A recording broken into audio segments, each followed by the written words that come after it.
Welcome back to my channel and welcome to another vlog. So yan, nandito na naman ako guys and biglaan lang naman tong vlog na to. I just want to share you guys kung ano yung mga magagawa nating help para sa mga victims sa Cagayan. And then actually hindi rin lang naman ako yung nagbigay ng donations, which is sobrang dami rin po ng mga nagbigay na mga kalapit barangay natin. So ayun guys, sobrang busy ko na po.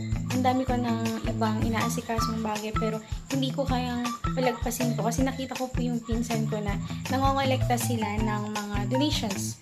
So, ayun, sabi ko, magko-collect natin po ako since lagi din naman ako pumupunta ng Villasis. So, ayun guys, today pala is October 16 and tomorrow po namin ihahatid lahat ng mga donations. And then ayun guys, pakita ko sa inyo yung mga na-collect namin. It's already, ano na din guys, 7:30 PM and nakadating yata ako dito kanina mga around 3 kasi nanguha din kami ng mga donation sa iba pang bayan. So ayun guys. So ayan po, eto na lahat yung mga donations na nandito sa bahay. Mostly po lahat ng mga nandito puro damit, pero meron din naman pong mga binigay na groceries tsaka pang personal hygiene.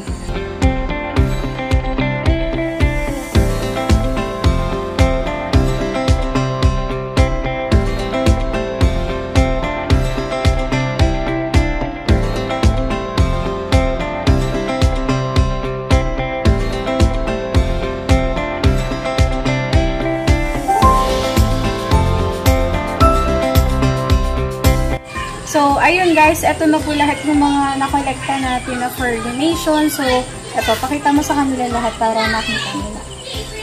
So, ayan po siya. Eto guys, this is from Gatchalian and Lino family. So, thank you Selma sa pag-collect ng mga donations. And then, eto naman po, ilang bundles to? 369. So, 9 bundles po siya. This is from Joy Dorian ng Palong, Malasiki. Disregard na lang guys yung mga motor na dumadaan dito kasi nasa labas kami. Aayusin pa kasi namin po. And then, etong dalawang bags dito. This is from Family Sabangan. And then, meron pa dito sa gilid. Ayan. So, meron pang isang box, tsaka dalawang bundles. And then, ito naman guys, sa amin po, dito sa bahay, puno na rin to. And then, ito pa, bigyan namin to. Ito si Ate Rodeline. Tsaka ito may pang personal hygiene dito ng mga soap. Bigyan ni Ate Connie. So, ito yung personal collections na soap. Ano pa ba? Ito. Itong 3 bundles na to kay Ate Angeline, yung pinsan ko bigay niya. Ito kay Ate Joy from Gatang, and then ito kay Ate Jemoline, tapos kay Justin, pakita mo yung kay Justin. Ito, bigay ito ni Justin, Dumagas naman, and then ito, meron pang 3 dito, pakita mo. Ito guys is from Irish Borde, isang sack ng puro damit, and then 2 bundles ng mga clothes din. So, ayun yung mga ayusin natin dito guys na bibigay sa Cagayan. Ipapak muna namin, tapos pakita namin sa inyo mamaya. And then, hahatid namin siguro bukas mga around 4 AM. So, eto guys, meron ding grocery dito. Binigay din nila Selma from Gatchalian and Lino family. Binuksan ko lang siya para at least makita nyo guys yung mga binigay nila. So, may mga biscuits dito, Hansel, Magic, meron pang Skyflakes, and merong mga canned goods sa baba. Ganun din dito sa kabila, guys. Ayan siya. So, yan. Update ko na lang kayo mamaya. So, ayan po. Nagsasakay na kami ngayon ng mga donations. Ito na yung mga ibang pinick up namin. And then, hindi na namin binaba kasi idadagdag na lang yung iba dito. Ayan. 2 gagamitin namin sa sasakyan kasi hindi kasya sa iisa lang. So, ayan. Sasakyan nila dada. Tapos, gamitin namin yung Revo. Yeah. Sakay na natin para matapos na. Gabi na rin. Kaya na, kung maglupin na ko. Ang bistay.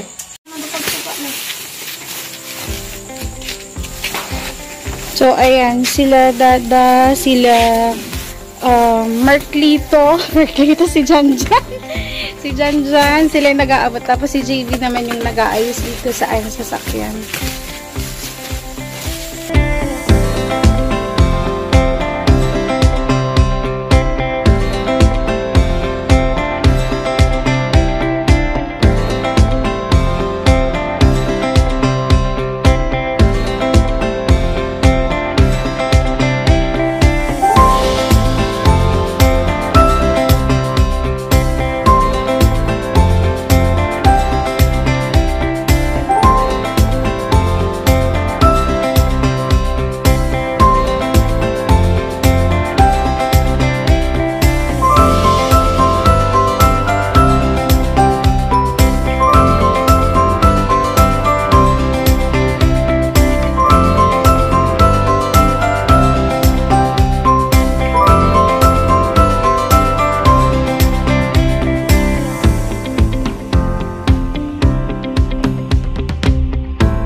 Sampay.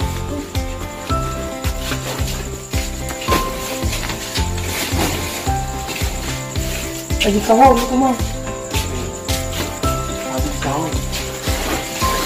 Hindi pang dito na lang yan.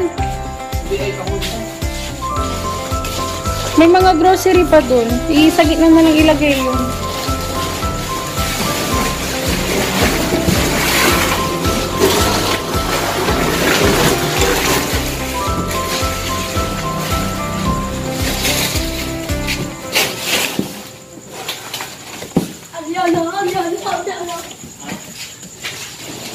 Palitan naman si kanan na, Liana.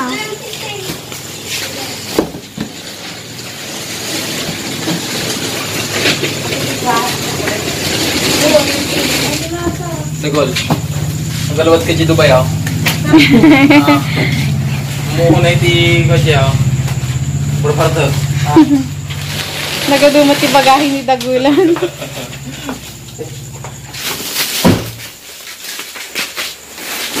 Wala. So, ayan guys, punong-puno na rin itong isang sasakyan. Puro mga boxes dito, tsaka yung mga nakasako ng mga damit. Ala! Maburais si baba nun, awanti ko na. Straw na, dapat magalutan ata nin. Oo, maluktan nga kaya mo eh. Inaayos nilang mabuti guys kasi hindi magkasya. Ayan. Sinisiksik namin lahat para wala nang maiwan. Ayan, may nabuhos dito guys na grocery. Sa ayusin na lang namin kasi nasira yung box niya. Pagsamahin mo lahat ng mga canned goods. Tapos yung mga biskuit, ihiwalay mo para hindi maduro.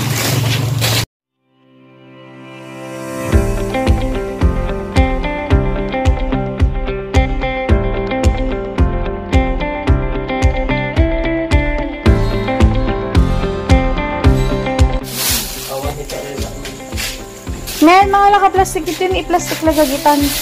Paghaluin ka dalata tapos magiging biskuit.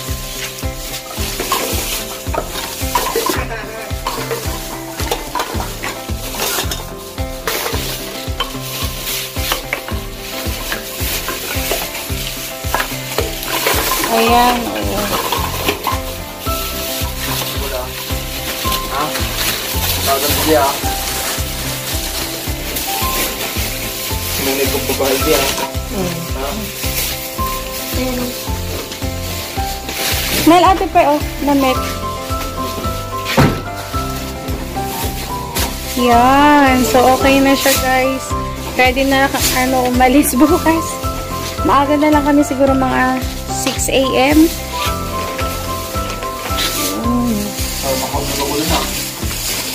So, ayan guys, punong-puno rin tong isang sasakyan.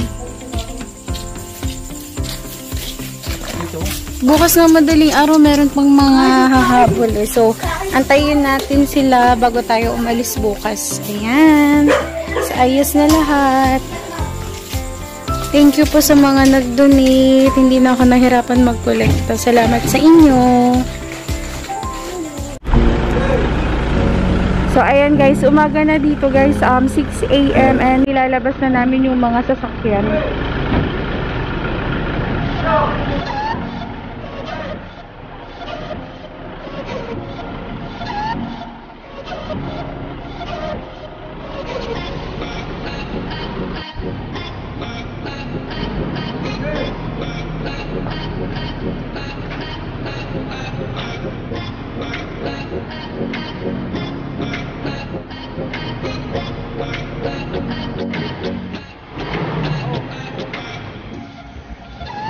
Ayan guys, alis na tayo.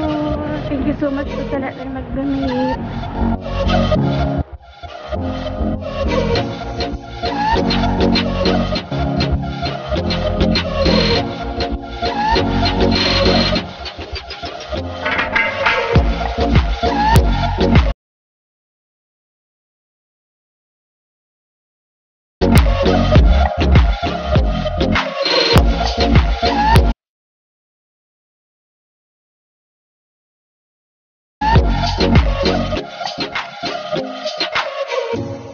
So, ayan, malapit na kami sa pagdadrapan namin ng mga donation. So, kasama ko ngayon si Dada. Siya yung nag-drive dito sa isang sasakyan. And then si JV naman, gamit niya yung Revo. Siya yung nag-drive ng mag-isa niya doon. So, ayan guys, update ko kayo kasi nandito na rin kami sa highway.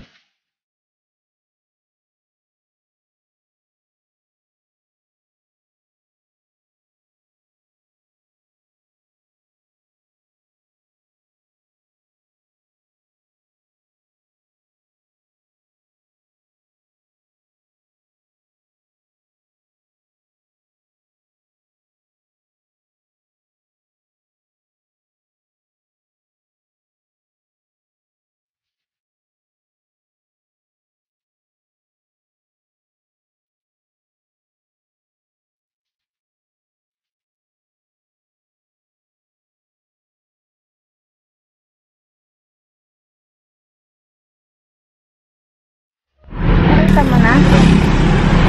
So, ayan guys, malapit na kami. Ayan. O, nandito na kami sa pagdadrapan namin guys. Yes. Ay, dito na lang.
na ibaba na po namin lahat ng mga donations. And pasensya na kayo kasi hindi ko na na-video kausapin yung kaklase ni Maymay, which is sila yung tumutulong na pumupunta ng Cagayan kasi sobrang daming binababa kanina. So, tapos na, and papunta na kami ngayon kila Maymay. May kukunin lang kami saglit and then uuwi na rin kami, guys. So, thank you so much po sa lahat ng mga nag-donate, and update ko po kayo kung may second batch para at least ma-inform kayo ahead of time, and yun po. Thank you so much.